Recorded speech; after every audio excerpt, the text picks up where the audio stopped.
Mga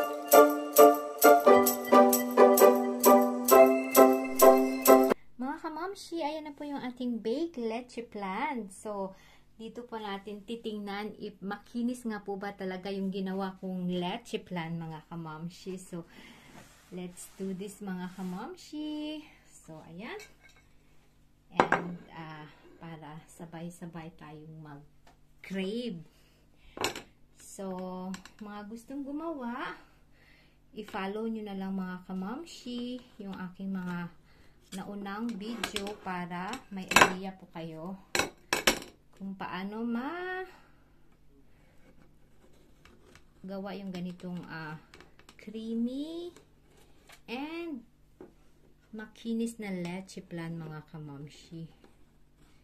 So, ayan. So, ready na kayo, mga kamamshi. Huwag na natin patagalin pa, of course. So, try natin kung perfect nga ba itong ating ginawang leche flan. So, hintay lang kayo, mga kamamshi, kasi baka ako'y mapahiya sa inyo. So, let's go! So, mga kamamshi, look! Yung ating perfect na baked leche flan. So, mga kamamshi, well recommended po. Pag nagaya nyo po itong ganitong bake, mga kamamshi, mapawaw din kayo. And, mapasabi nyo rin, oh, ang dali lang palang gawin, mga kamamshi. So, give a comment po, mga kamamshi, sa gusto mag-try nito. Super well recommended. And, of course, syempre, hindi ko palalampasin sa inyong itry talaga. So, pwede nyo siyang tanggalan ng sugar na ginamit. Bawasan pala. Pwede nyo siyang bawasan. Kung ano lang yung kaya nyong tamis, mga kamamshi.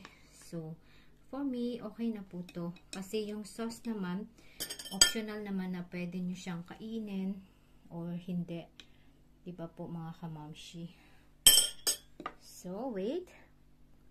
So, mga kamamshi, kasi dapat yung mga ganito, kailangan talaga nating i-show para yung ating mga tagapanood is makita nila kung gaano ka-creamy and kakinis and ka-perfect ng ating ginawang leche flan, mga kamamshi. So, ayan na. Let's try, mga kamamshi. So, ito na siya. Ito yung nakat ko sa inyo kanina. And then, one more flex ulit sa inyo para makita nyo. So, mga kamamshi, ayan po. Sarap. Super sarap. So, happy baking, everyone. Ciao, ciao, mga kamamshi.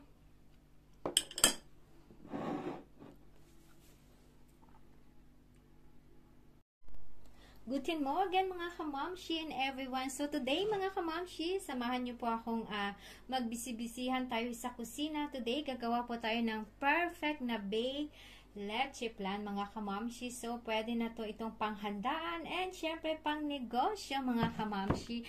So, ayan na po yung ating sugar na caramelize ko na po.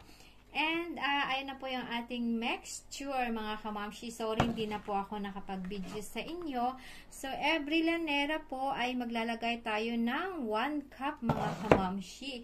So, yung aking nagamit na mga ingredients nito is 10 na egg yolks and 2 na eggs, mga kamamshi. 1 can na condensed na sweet. Tapos, lemon zest and 1 tablespoon na vanilla, mga kamamshi.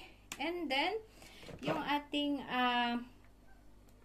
milk is, yung can ng condense is 1.5, mga kamamshi. So, ayun po yung aking pinaglagyan.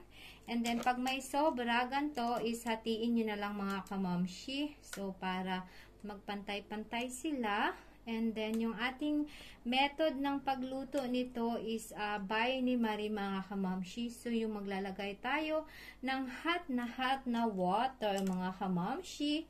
So, after nyan, ibalot natin mga kamamshi ng aluminum foil, mga kamamshi. So, ayan.